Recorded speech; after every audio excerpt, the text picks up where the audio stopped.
Muy buenas a todos desde Maastricht, muy buenas desde la Paper Money Fair 2023. Aquí estoy con dos personas que se llaman igual, Fernando Ruiz Beato y Fernando Ruiz Beato, y obviamente son padre e hijo, y son dos de los grandes coleccionistas de billete internacional que hay en España, si no probablemente los dos más grandes. Hola Fernando. Hola Fernando. Hola. Buenos días, ¿cómo estamos? Todo bien. Bueno, es una suerte poder entrevistaros porque, bueno, primero, a mí me gusta mucho la relación padre-hijo a través del coleccionismo. Yo siempre digo que a mí los coleccionistas que más envidia me dais sois justamente los que habéis podido disfrutar el coleccionismo con vuestro padre, en este caso, pues porque mi padre también era coleccionista, pero desgraciadamente no pude disfrutar mucho tiempo. Entonces, bueno, es una cuestión bastante sentimental por mi parte.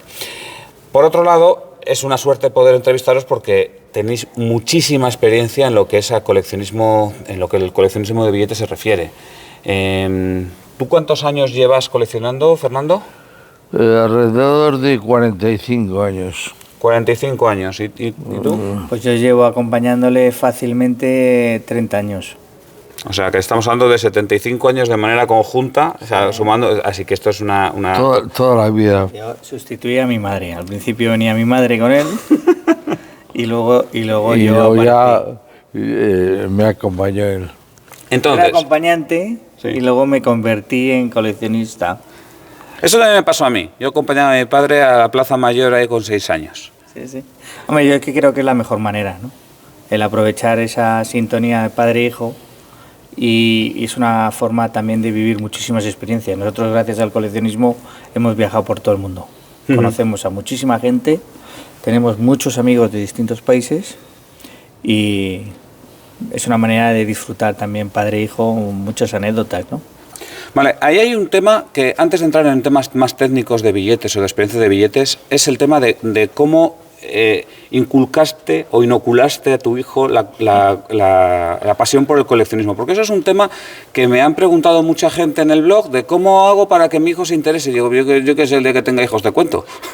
Pues fíjate, el tema no es nada especial, porque al principio, como te he dicho antes, me acompañaba a las ferias mi mujer y llegó un momento que se cansó y yo, la verdad es que hablar inglés siempre he hablado poco y mi hijo domina el inglés y yo creo que la tontería de empezar a acompañarme por motivos del idioma hizo que se fuera aficionando en el tema.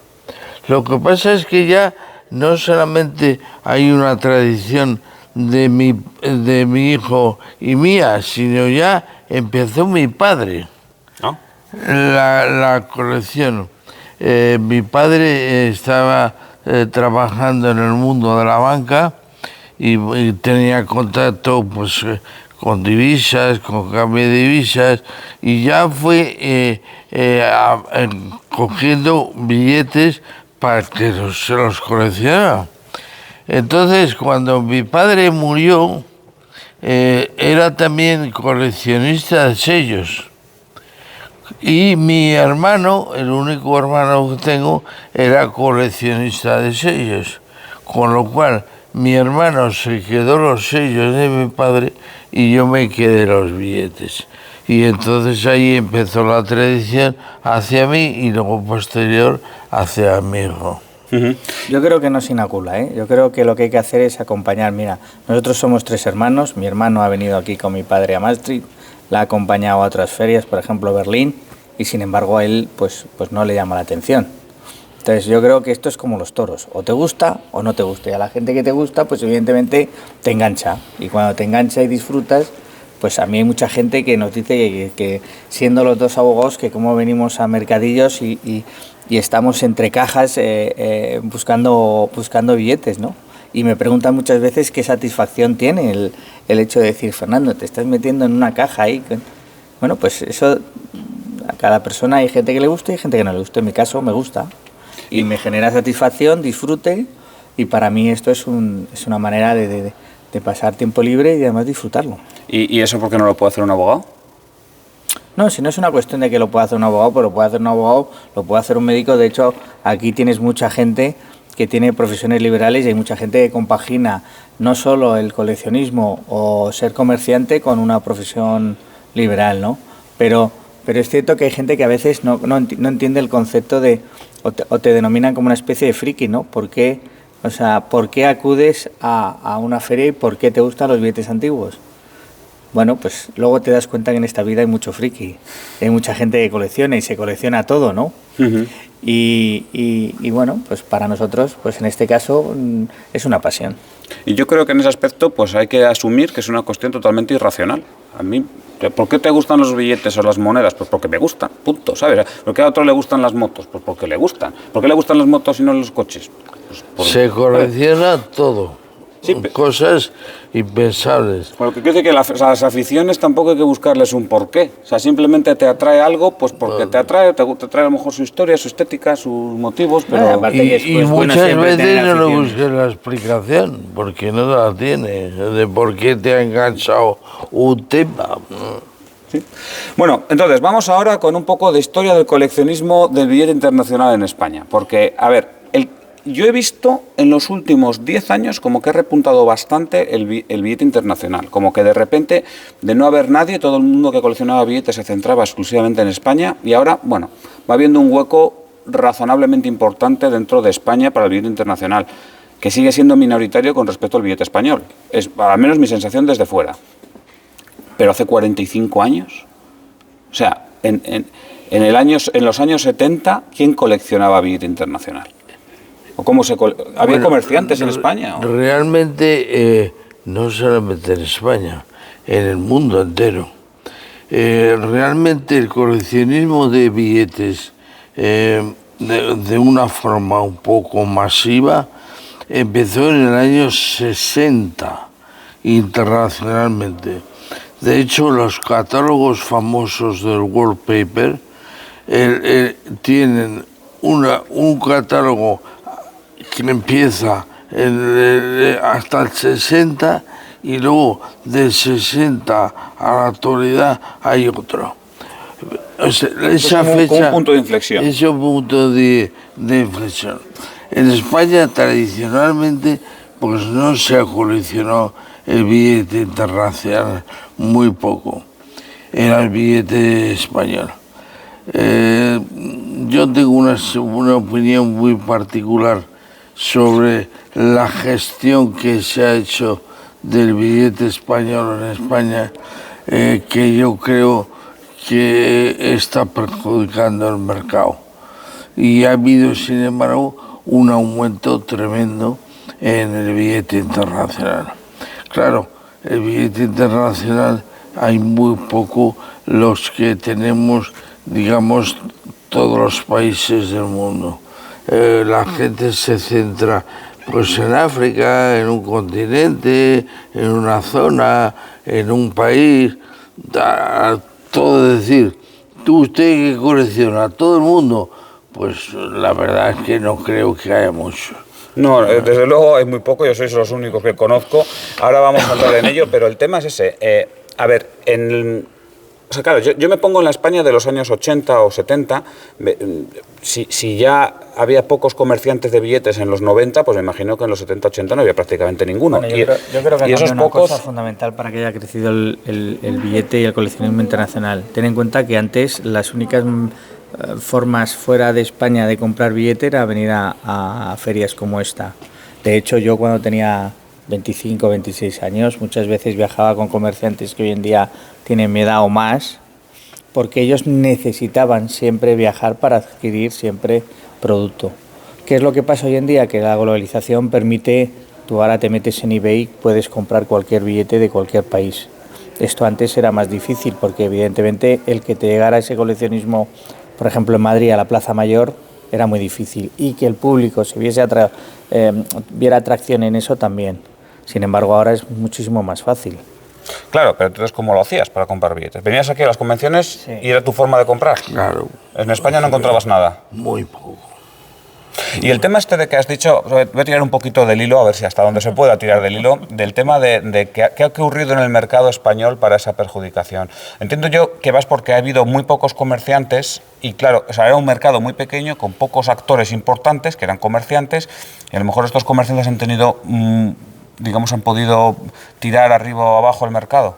Sí, con prácticas habituales. Pero sabes la historia, prácticamente. Me sé un poco la historia, pero vamos a ver si la podemos contar de manera séptica. Contar tampoco se puede contar. Sin enfadar a nadie. Sin enfadar a nadie, que es importante, ¿no? Ha habido, en España hay muy buenos comerciantes.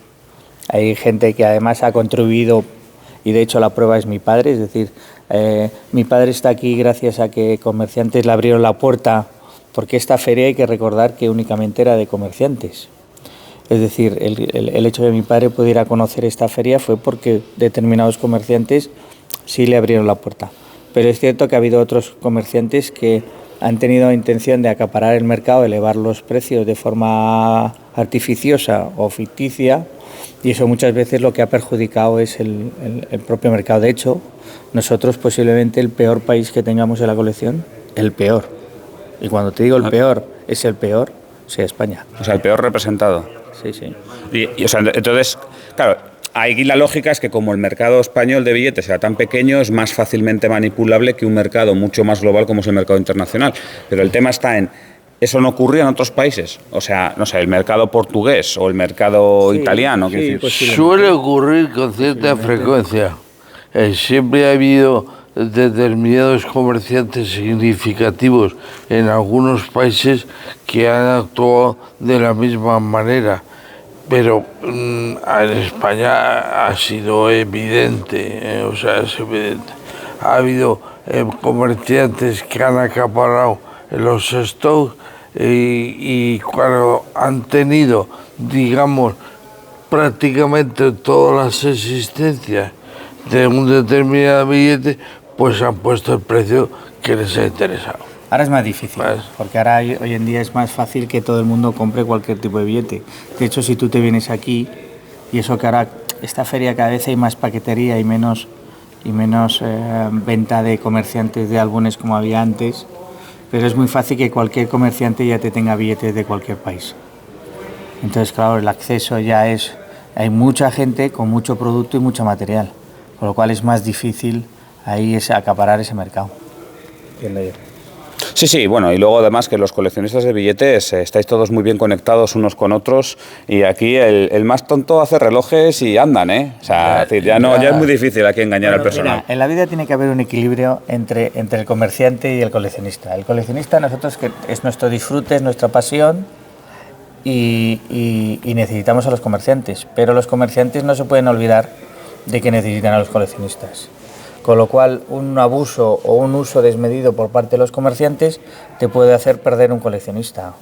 Nosotros hemos tenido anécdotas ridículas, tanto aquí como en Madrid. O sea, comerciantes que estás hablando de novedades que a lo mejor es 1,5 € y que delante tuyo, o sea, no delante tuyo, a un comerciante se la están dando 1,5 € y tú, por ser un coleccionista, te lo están dando a 2,5 €. Entonces dices, oiga, que estamos hablando de 1 €, si el euro es la tontería, es lo absurdo, ¿no? Pero a veces, no sé... Claro, pero el billete de 2.000 el billete de 2.000 € no te lo compro. No, es que, o sea, tiene que haber ese equilibrio. O sea, pero no solo en el mundo del coleccionismo, también me pasa, por ejemplo, en mi profesión con abogado, ¿no? Tú tienes que ver si lo que quieres es un cortoplacista de coger a un cliente, facturarle una minuta gorda o venderle un billete gordo y adiós muy buenas y ya me buscaré otro cliente, o si te interesa, bueno, pues ese cliente asiduo que siempre te va, que siempre te compra y que recurrentemente pues va a buscarte, que yo creo que es lo que al final hace que un negocio sea estable y se mantenga, ¿no? Bueno, pues esta reflexión yo creo que es buenísima y además muestra bastante bien la realidad, o lo que ha sido la realidad, de manera séptica, porque yo creo también que esta nueva generación de comerciantes viene muy diferente. Muy diferente. Porque también están acostumbrados a un mundo global, que ahora mismo un coleccionista lo mismo te compra un billete a un tío de Madrid que a un tío de Singapur. Y estamos diciendo Madrid porque Fernando vive en Madrid. Los dos, no porque digamos que el comerciante del que nos referimos es de Madrid, no va por ahí el tema. Vamos con otro asunto y es vuestra colección. A ver, estamos hablando de una colección de billetes de todo el mundo. Entonces, primero, ¿de cuántos ejemplares estamos hablando? Así por poner una cifra. O sea, no sé, 1000 arriba, 1000 abajo. O sea. Hombre, el número de ejemplares tendría que consultar en el ordenador para que me diera el número total. Pero vamos, alrededor de unos 20 y tantos mil billetes. 20 y tantos mil billetes, vale. Y ahora la siguiente pregunta es, ¿y eso cómo se estructura? ¿En qué sentido? Bueno, O sea, gracias a un hermano que es informático, que le hizo hace muchísimo tiempo, estoy hablando hace más de 20 años, un programa que le permite pues escanear los billetes, guardarlos, poner las características, los detalles. Claro, pero me refiero a una estructura de colección. O sea, dices, a ver, voy por países, voy por continentes, intento hacerme con todos los pics desde el primero que aparece, o marco una fecha, digo, bueno, mi colección empieza en 1920, me imagino. No, al principio vas buscando lo que encuentres. No te fijas, salvo que te fijes de entrada. A mí voy a intentar coleccionar por continentes, por países, por fechas, pero en un principio, cuando empiezas la colección, tú no te fijas normalmente en eso. Ese ya es un segundo paso. El que te definas por un continente, por un país o por una época temporal es un segundo paso. El primer paso, oye, ni miras de dónde lo mismo un banco privado de Nicaragua que un billete de Uganda. En nuestro caso sí, pero es cierto que es más usual que la gente busque zonas concretas. Pero ese más bien ya cuando das un paso y te marcas un objetivo y dices, bueno, voy a ser capaz de dedicarme a todo el mundo por distintas cuestiones o económicas o de viajes o lo que sea, o porque me gustan más los billetes de América, ¿qué es lo que voy a hacer? Y entonces tomas más bien un paso definitivo. Por ejemplo, él tiene una visión más global de la colección. Yo soy de los que me gusta especialmente unos billetes. Vale, o sea que también, a pesar de que los dos compartís la misma colección, sí que tenéis como cierto gusto distinto uno de otro. Yo sí, él no. O sea, a ti te gusta todo lo que te gusta. Todo por igual. Todo por igual. Mi padre disfruta con cualquier país, cualquier billete y le hace ilusión. A mí hay unos que me hacen más ilusión. ¿Y cuáles son? A mí me gusta mucho más los de Sudamérica. ¿Todo Sudamérica? Todos los especializados. ¿Pero banca privada, banco nacional? Banca privada. O sea, banca privada hispanoamericana. Hostia, pues coincidimos en gustos. Yo si tuviese que hacer una colección, desde luego sería banca privada desde México. A mí esos desde billetes, México hasta Argentina. Yo llevo años buscando. El del catálogo especializado. Billetes. Y son billetes, por ejemplo, que antiguamente no se veían, pero lo poco que se veía era tirado de precio y sin embargo ahora es cierto que cada vez se ven más, pero cada vez están más caros. Bueno, yo ahí sí que he recorrido bastantes países hispanoamericanos y sí, hay cada vez más coleccionistas locales y cada vez gente con capacidad económica más alta, ¿no? Entonces van mucho por barrios, no es o sea, a lo mejor una rareza de Colombia te vale $50.000 y una rareza de Ecuador te vale 6.000 y una de Perú te vale 8.000. O sea, sí, es cierto que hay países concretos realmente donde el valor es muchísimo más alto. Y luego países donde prácticamente están abandonados y nadie los colecciona, ¿no? Pero estoy de acuerdo contigo. O sea, ¿y qué es lo que te atrae de estos billetes hispanoamericanos? Bueno, me atrajo que en un principio que era lo único que no coleccionaba mi padre. O sea, no coleccionaste... O sea, este es el chico rebelde, ¿eh? O sea, era el chico rebelde. O sea, era lo que mi padre no le daba valor, no coleccionaba. Y entonces dije, bueno, pues esto tiene que ser mi marca, mi diferenciarme en ello. Ahora yo creo que le he metido el gusanillo, ¿eh? Ahora sí que te gusta. Ahora he cambiado de opinión y realmente los que llaman especializados, porque hay un catálogo solamente para ellos, realmente me gustan mucho. Es que tú ten en cuenta que hay billetes que son preciosos. O ahí son auténticas obras de arte, o sea, son cuadros. Son pinturas, son cuadros. Hay otros que no, pero hay billetes, no me refiero solo a estos, sino a muchos otros billetes, ¿no? Que realmente lo mismo que hay gente que tiene un cuadro en su casa, hay gente que podría tener un billete, que además son muchos billetes también, dentro tienen su historia, es una manera de conocer el mundo, la geografía, la historia del mundo. Claro, se representa muchas veces cómo el país se ve a sí mismo y no deja de ser una forma de hacer arte popular. Sí, sí. O sea, es el pop art, que típicamente ha sido de las monedas, o sea, que ha sido la forma de popularizar el arte, pero los billetes generan un lienzo más grande que las monedas. O sea, a nivel artístico hay mucho, y por supuesto el cromatismo de color del billete no lo tiene la moneda, con lo cual da mucho más recurso artístico un billete que una moneda. Totalmente de acuerdo. Yo creo que estamos todos Totalmente de acuerdo. Estamos de acuerdo. Y entonces vosotros coleccionáis de cualquier época, o sea, desde siglo XVIII que pueda aparecer por ahí hasta... Cualquier época que nuestro poder adquisitivo nos permite coleccionar.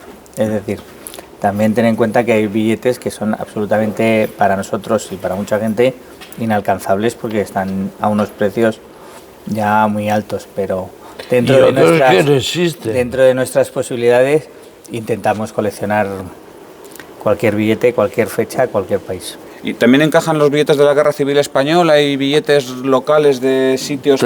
Tengo billetes de la Guerra Civil Española también. Pero como te hemos dicho, es que nosotros en España nos hemos enfocado muy poco. Bueno, pero luego también hay otros lugares donde se hicieron billetes locales, quiero decir que billetes que no son nacionales, sino por ejemplo los billetes belgas durante la Segunda Guerra Mundial o la Primera Guerra Mundial. En Alemania, por ejemplo, tienes también muchos billetes que son locales. En Alemania muchísimos. Tienes muchísimos es un billetes. país especializado en billete municipal y privado, cantidad. Sí, tú ten en cuenta que por mucho que la gente colecciona, lo bonito de esta colección es que nunca se acaba. Salvo el día de mañana cuando nos quieran quitar los billetes y nos metan todos en tarjeta, nos pongan un chip para pagar las cosas. Pero bueno, yo espero que en ese momento sigan haciendo billetes los bancos nacionales o las casas de moneda y podamos seguir con esta afición, ¿no? Pero ahora billetes no para sé. comprar hay muchísimos. O sea, siempre que vienes aquí, por mucho que la feria pueda ser buena o mala, siempre hay billetes donde comprar. Y aquí también os hacéis con novedades cuando venís a estas ferias, o hubo un momento donde dijiste a partir de tal año ya no... También entran las novedades. Mantenemos También entran. la colección la tenemos hasta el día de hoy. Incluyendo las que no os gustan. O sea, que digas, qué billete más feo, pero no si lo compro. Sí. Es que, es igual. de todas maneras, para mi padre no hay billete feo. Sí, está. Bueno, sí, hay billetes feos, los euros. La verdad es que me parecen realmente feísimos. Pero no puedes comparar los billetes que se hacían antes con el colorido y el arte que tenían con el euro. O sea, es que es demencial. Yo sé quién los inventó. Pero aún así hay un apartado en la colección con los billetes de euro. Porque también aquí lo que entiendo es que lo que hacéis es un billete de cada diseño. Esto no lo hemos dicho, pero entiendo que no entráis en series y todo esto, porque ya sería demencial. No. Alguna vez entramos, pero normalmente no entramos. Normalmente no. Compramos un mismo billete, pero no entramos ya en las distintas fechas o las distintas firmas. Bueno, hay distintas firmas, distintas fechas del mismo billete, países que por narices todos los años sacan con la fecha el mismo billete. Ya llega un momento que eso satura el mercado. Bueno, y una cuestión, porque os conozco desde hace bastante tiempo y sé que tenéis rarezas importantes y que una vez me dijiste, mira, yo he comprado billetes en su momento que hoy en día no me podría permitir. Sí, por supuesto. es verdad, por supuesto. Pero esto, a ver... Esto me ha pasado a mí, que soy muchísimo más joven que mi padre y que llevo menos tiempo que en la colección. ¿Por qué? Porque el coleccionismo ha subido muchísimo. Ten en cuenta que aquí hay gente que colecciona, pero también hay mucha gente que lo ve como una inversión a futuro. Entonces eso ha hecho que el mercado suba y billetes que antiguamente estaban asequibles se hayan vuelto en billetes raros y además no caros, sino con un valor. Hay, por ejemplo, dos países muy concretos que son Rusia y China. Por las condiciones de los países, hubo un momento en que todos los rusos y todos los chinos que tenían un billete trataban de venderlo y que les dieran algo para comer. Pero fíjate... Entonces en la Plaza Mayor tenías, por ejemplo, paquetes de billetes chinos, así, a 10 pesetas. Los estaban vendiendo en paquetería. Mira, él antes mencionaba también los billetes de la República en España, los municipales. Nosotros hemos visto comprar esos billetes en sacos a peso, ¿eh? O sea, a peso. O sea, es decir, 2 kilos de billetes. 2 kilos de billetes con bolsas, yo eso lo he visto. Y esos billetes ahora tienen un valor. O sea, te quiero decir que, claro, a medida que el coleccionismo ha ido avanzando y cada vez hay más coleccionismo, claro, el billete cada vez tiene más valor. Ten en cuenta que muchos billetes tienen una tirada determinada. Que eso te pasa incluso no en billetes antiguos, sino en billetes modernos. Tienes billetes modernos con tirada muy reducida que aumentan de valor de forma exponencial en muy poco tiempo, ¿no? Y luego hay otro factor, y es que estos países que te he mencionado, como Rusia y China, las condiciones económicas de los mismos han cambiado totalmente. Bueno, como en Asia. Y entonces ahora están intentando recuperar todo lo que en su día vendieron. De hecho, hay una cosa muy curiosa. Los que conocemos la Plaza Mayor, todos los domingos, de 4 o 5 chinos, se pasan la mañana dando vueltas a ver si hay algún billete chino para comprar. Bueno, hay que decir, cuando dices la Plaza Mayor, te refieres a la Plaza Mayor de Madrid, para que nadie se equivoque. Tú ten en cuenta que hay países donde antes no había coleccionismo, que ahora sí hay coleccionismo. De hecho, hay una balanza, digamos. Ahora, si te das cuenta y vienes tú aquí a la feria, verás que los que más compran en estos momentos son países árabes y asiáticos. Son los que se están cogiendo los billetes y se los están llevando. En su día, años atrás, por ejemplo, eran los rusos. Los rusos ahora, por la situación que tienen en el país, no vienen. Entonces, claro, hace 25 o 30 años a lo mejor no había coleccionismo en países árabes, con lo cual era más fácil acceder a esos billetes. Y claro, ahora como en estos países hay un boom con el coleccionismo, estos países vienen. Esto es como la oferta y la demanda. Claro, cuanto más gente viene a comprarte un billete, el precio del billete más sube. Vale, luego vamos a entrar también en la forma de compraventa de billetes, porque, bueno, aquí conozco a Fernando padre, digamos, y es que esto además, a lo mejor hasta metido piedras a mi tejado, pero bueno, es lo que hay. Sé que te gusta más comprar y vender de manera privada que en subastas. Entonces, bueno, ¿eso por qué?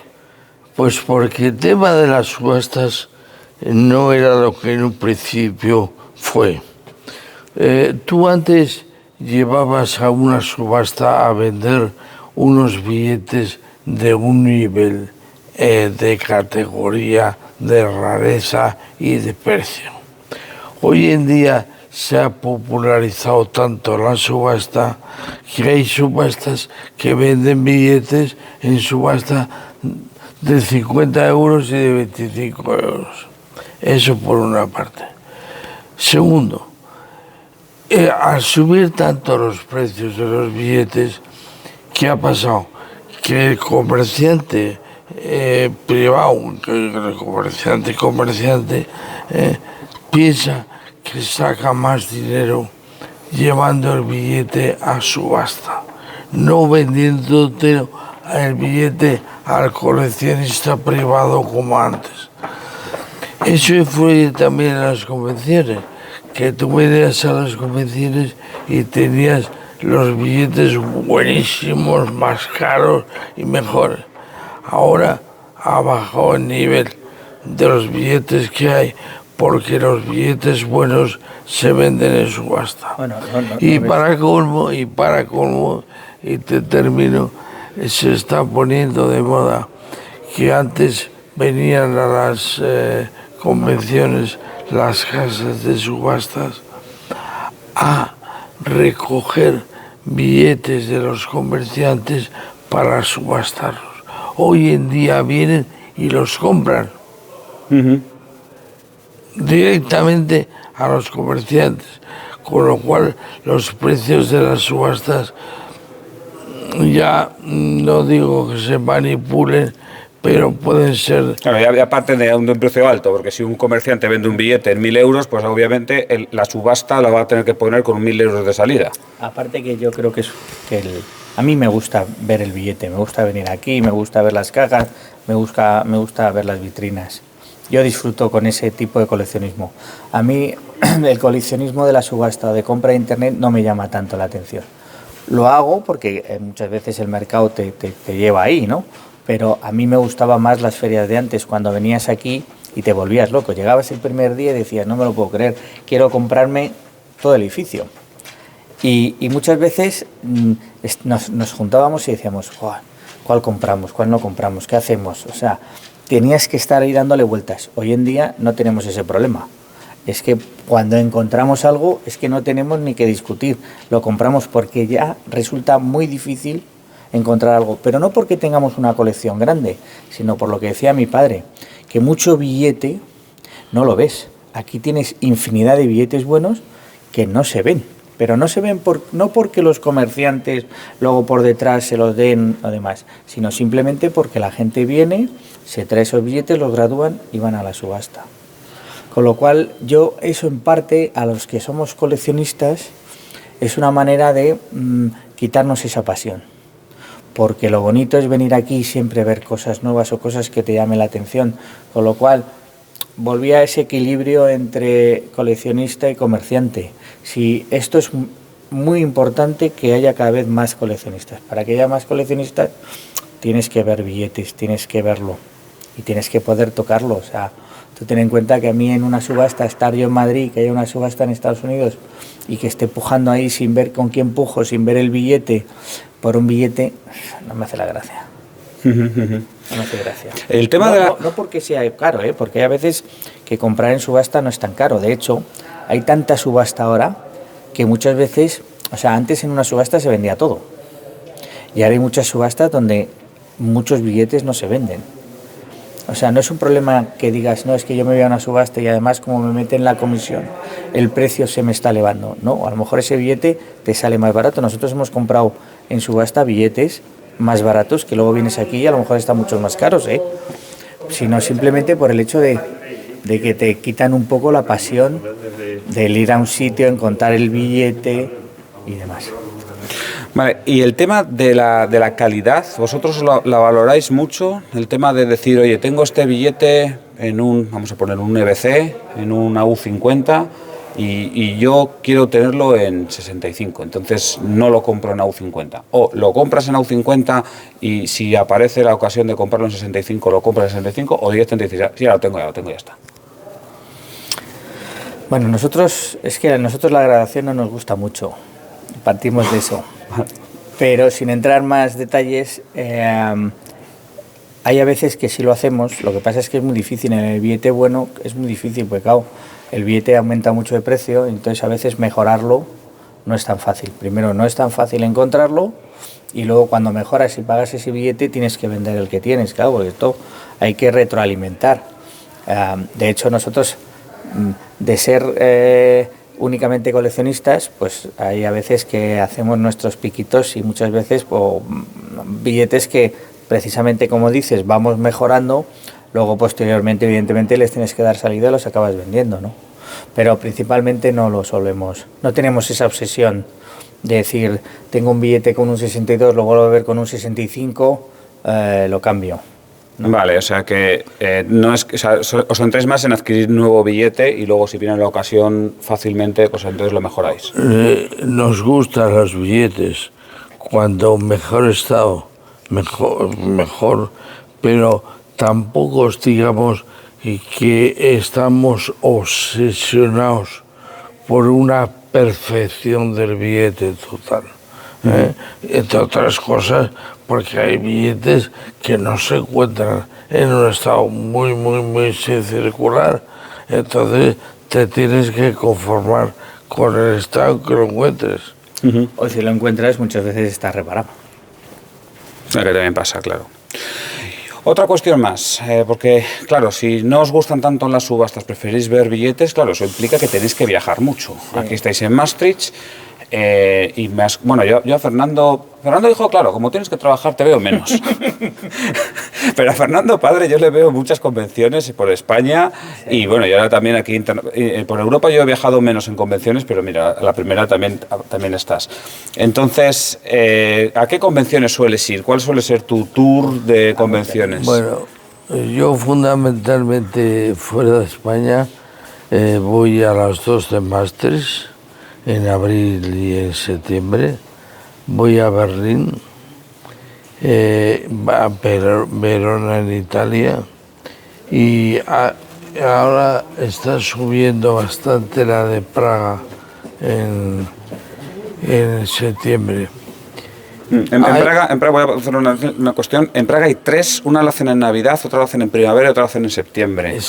Y en la de septiembre es la más fuerte. La de septiembre es a principios de septiembre y probablemente yo vaya el año que viene, así que yo ahí lo dejo. Es la más fuerte. Y luego hay otras dos que se han venido haciendo en Aachen, aquí en Alemania, también en los dos primer trimestre y último trimestre, pero va a desaparecer este noviembre, es la última que se hace. Luego hay París y Londres. Londres ha bajado mucho y París tampoco va bien. Y eso en Europa. Luego tienes, en América había una que era el gurú de las convenciones en Memphis. Luego la cambiaron a Kansas y también está que si la hacen o no la hacen, pero fundamentalmente te encuentras billete americano. La de Orlando también es importante en Estados Unidos. Y luego en Asia, que yo considero que la pujanza y el futuro están ahí totalmente, no solamente en los billetes, en todo. Singapur, por ejemplo, es la mejor para mí. Y Singapur se hacía una en marzo y llaman por 4. Y Hong Kong no me gusta tanto como Singapur. Las condiciones del hotel son agobiantes, pero se hacen 4 también. Se hacen 4 en Hong Kong al año y 4 en Singapur al año. En Hong Kong tienes un edificio entero lleno de tiendas de billetes. Y luego en Hong Kong tienes un edificio que es pisos y pisos y de todas maneras, aquí entre nosotros se ha dejado alguna que también va, ¿eh? Sí, sí, o sea, sí, aparte de todas las que estás diciendo, todavía ha sido más. No, no me deja ninguna. Alguna te dejas, padre, Oporto. Ah, es verdad. Oporto, por ejemplo. Oporto. Bueno, alguna otra. Pero Oporto también es una feria muy agradable y que está subiendo mucho. Mira, tú ten en cuenta Sin embargo, las de Lisboa no han bajado mucho. Había en el Hotel Roma en Lisboa, hacían 4 a 5 al año, las siguen haciendo, pero muy, muy pequeñas. Y hay que decir una cosa, y es que Fernando iba a estas convenciones, obviamente no a todas todos los años, pero tú tenías tu mujer, tú tenías tus 3 hijos, tú tenías tu negocio, o sea, es decir, porque hay gente que dice, no, es que yo no puedo ir a convenciones. Bueno, pues Fernando sí que podía. Se pueden, todo es cuestión de organizarte. Incluso pues yo por eso y al principio me llevaba a mi mujer. Porque eran unas vacaciones. Porque eran como unas vacaciones. Pues en vez de ir a la playa... Todo es cuestión un poco de hablar las cosas con tu pareja, ¿no? Yo tengo que reconocer que en mi viaje de novios hice una paradita. O sea... no eres el primero que conozco, O sea, que te quiero decir que, bueno, tienes que hablar con yo en este caso mi mujer, que es una santa y que me aguanta todo, y conociendo que yo disfruto de esto y que es mi pasión y que además la disfruto con mi padre, bueno, pues ella me deja venir aquí, que evidentemente ella se queda con toda la carga de la casa mientras yo estoy aquí disfrutando. Pero yo siempre aconsejo que la gente tiene que tener un hobby, un escape, una manera de disfrutar las cosas. Yo tampoco entiendo que una persona, por ya sea el coleccionismo, ya sea la caza, ya sea cualquier otra cosa, la lectura, lo que sea, yo creo que la gente, el tener su espacio, también creo que es bueno, ¿no? Sí, bueno, pues esto es al final, de nuevo, vuelvo al tema de las motos, que no sé por qué lo estoy poniendo como ejemplo, pero que le gustan las motos se van a lo mejor a 2 o 3 concentraciones al año, y muchas veces van con la pareja, luego a lo mejor cuando tienen hijos, pues en vez de poder ir a 3 al año, pues pueden ir a 1 al año, pero bueno, pues ahí siguen con cierto vínculo, pues aquí más o menos lo mismo. Y es que estas convenciones se disfrutan muchísimo, es una especie de fiesta del coleccionismo, digamos, acabas haciendo un montón de amigos. Y tampoco tiene que ser una cuestión ni para millonarios ni para gente que no tenga otra cosa que hacer. No, tú ten en cuenta que lo bueno del coleccionismo es que tú aquí te puedes venir con muy poquito dinero, pero llevarte muchos billetes. Que eso es una cosa también positiva, ¿no? Que el coleccionismo tienes que ir poco a poco entrando en él. O sea, uno no puede venir aquí y empezar a coleccionar billetes caros y demás, o no es lo aconsejable. Si lo haces eso, lo estarás haciendo por un motivo más de inversión que por una pasión, ¿no? Y aquí ya hemos dicho que tenéis vosotros billetes caros que dices que a día de hoy no os podéis permitir y sin embargo seguís disfrutando mirando las cajitas así de billete barato. Sí, claro. Claro. Una cosa no quita la otra. Sí. Claro, no Y tiene sigues nada que ver. aprendiendo y sigues Se va vienes de buscando aquí todo. y vas conociendo y disfrutas, claro que disfrutas. Y disfrutas a veces nosotros hay a veces que venimos buscando un billete. Bueno, yo me acuerdo cuando era pequeño, mi padre siempre está pendiente de las novedades y muchas veces sabe los billetes antes de que incluso se impriman y salgan, ¿no? Y a mí siempre me daba una lista y yo empezaba por la feria buscando como loco esos billetes y luego te enterabas de que todavía no habían salido. Pero sí, luego cuando vienes al año siguiente y te vuelvas a encontrar ese billete, pues te gusta. O luego te pasa lo que nos ha pasado, por ejemplo, en esta feria, ¿no? Un billete que nos gustaba, que no lo compramos en el momento, que cuando queremos ir a comprarlo ya no está porque lo han vendido, y luego rebuscando resulta que encuentras ese billete, en este caso mejor graduado y encima económicamente más barato, ¿no? Si no tienes esa capacidad de búsqueda, pues nos hubiéramos ido con un billete diciendo es una pena que en ese momento no nos hayamos decidido y lo hayamos cogido, y ahora te vas con una satisfacción de decir, bueno, la primera la perdí, pero la segunda la encontré. Entonces hay que buscar para encontrar las cosas, que es también lo entretenido, ¿no? Claro, esa es la parte graciosa del coleccionismo, no solamente soltar dinero, obviamente, que también hay gente que se piensa que todo que vienes con un fajo de billetes y te vienen todo... O sea, te vienes con un fajo de euros y todo es fácil, y todo es cuesta abajo. Hombre, si vienes sin euros, casi seguro que no compras nada, eso está claro, pero si aún así tienes que trabajártelo, obviamente. Una cuestión ya para cerrar, me gustaría que cada uno me contase una anécdota, y a poder ser una anécdota que hayáis vivido juntos. Porque, claro, yo me imagino aquí a Fernando diciéndole a su chaval de 26 o 27 años, oye, vámonos a Hong Kong a una feria de billetes, y aquí, aunque te importase nada los billetes, vámonos para Hong Kong, que eso tiene que ser muy divertido. Entonces, algo que os haya pasado. Bueno, Nos han pasado tantas cosas. Bueno, pues una. por ejemplo, cuando fuimos a Casas, Sí. nos dejaron tirados porque no vinieron a recogernos el taxi al aeropuerto. El aeropuerto en Casas es una cuadra de vacas, pequeñito tal, no había ningún sitio donde dormir porque no estábamos muy retirados y no encontrábamos un medio de transporte y dormimos pues en una pensión un desastre. Bueno, pues todo eso ata padres e hijos, ¿no? Sí, claro que sí. Cuéntanos tú otra. Pues yo es que tengo muchísimas. Yo hablando de hoteles, yo por ejemplo, ya no con mi padre, pero sí con un numismático que yo estuve aquí, cuando hicimos un viaje, por ejemplo, por Tailandia, por Laos, y pues de llegar a comer con gente que trabajaba directamente en el banco de allí, a tener que dormir, por ejemplo, en una habitación porque estábamos en un sitio donde no había nadie, donde la bañera se veía la habitación de abajo. O, por ejemplo, situaciones donde conoces gente nueva. Por ejemplo, en ese viaje en Hanoi conocimos un comerciante majísimo que, además de comprar los billetes, nos trató fenomenal, nos invitó en su casa, nos alojó en su casa, nos invitó a comer, a cenar, nos enseñó el país, se vino con nosotros, con lo cual, o sea, anécdotas hay muchas. Y lo bueno de todo es que normalmente suelen ser buenas, no hay anécdotas, no sé, negativas o... Porque tampoco, esto es una cosa donde todo el mundo viene a disfrutar, con lo cual normalmente tampoco hay mucha discusión, tampoco hay anécdotas negativas, ¿no? Sí, yo eso también lo veo. Aquí cuando hay un ambiente donde si dos empiezan a discutir y son medianamente inteligentes, cada uno por su lado y ya está.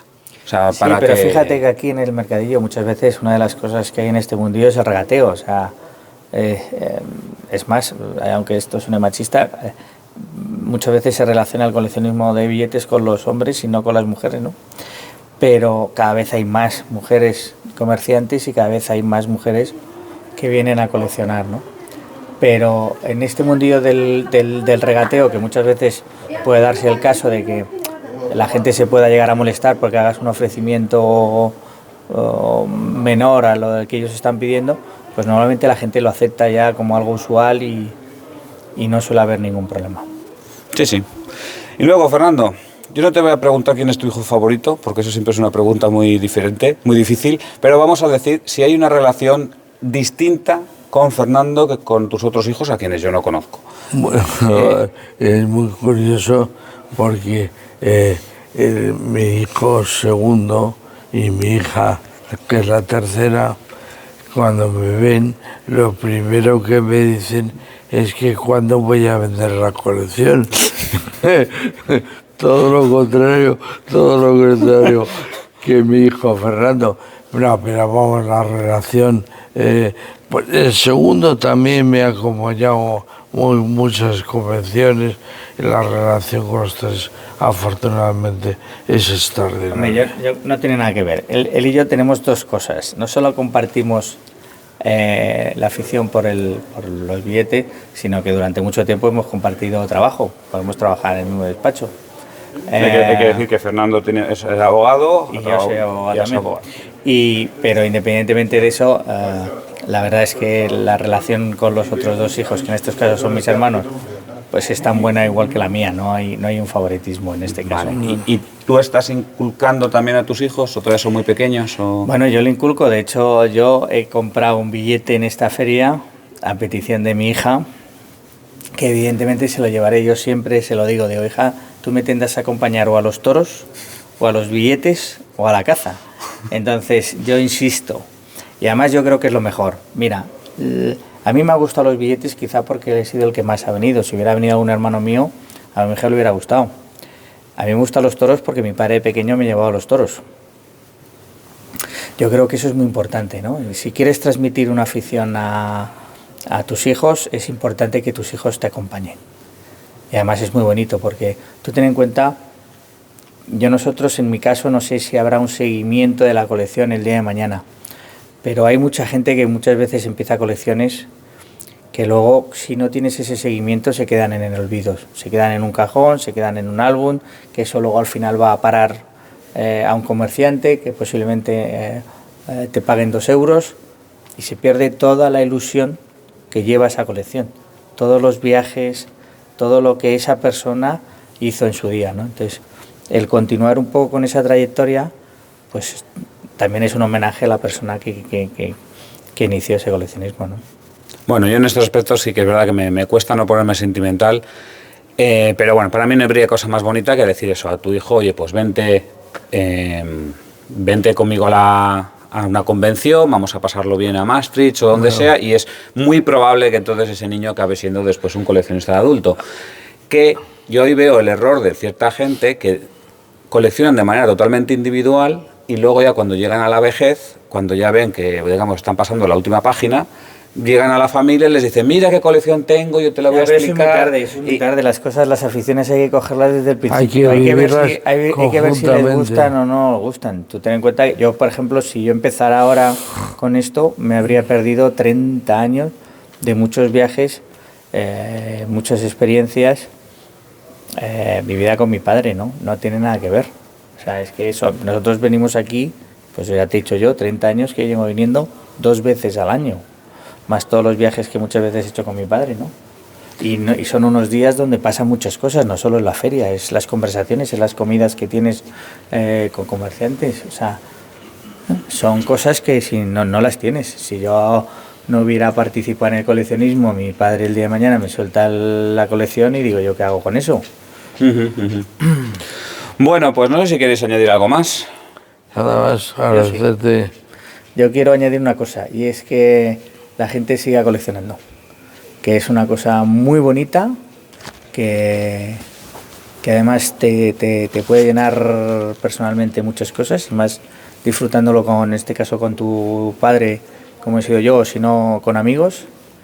Y a los comerciantes sí les pediría una cosa, que no olviden que su negocio depende de los coleccionistas, y que es muy importante cuidar a los coleccionistas, y que a veces no se nos cuida.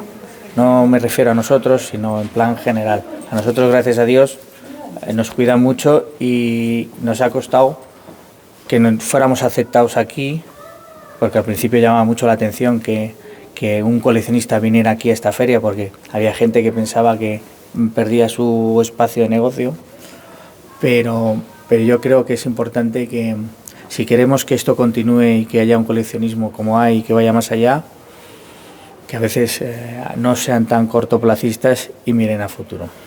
Como en cualquier negocio. Yo creo que al final los negocios, además, que van bien, son los que miran en un largo plazo. Exacto. Y esto lo tenéis también en la abogacía, lo tenéis también en tal. Porque yo me imagino que también abogados de Madrid parece que habrá muchos, pero seréis unos cuantos, os conoceréis entre todos. Abogados en Madrid hay más que en toda Francia, imagínate. Bueno, pero seguro que os conocéis. Que si tú oyes ya hablar de un abogado, dices, bueno, yo ya. Lo que pasa es que aquellos abogados que más o menos les va bien la vida, evidentemente nos conocemos. Claro.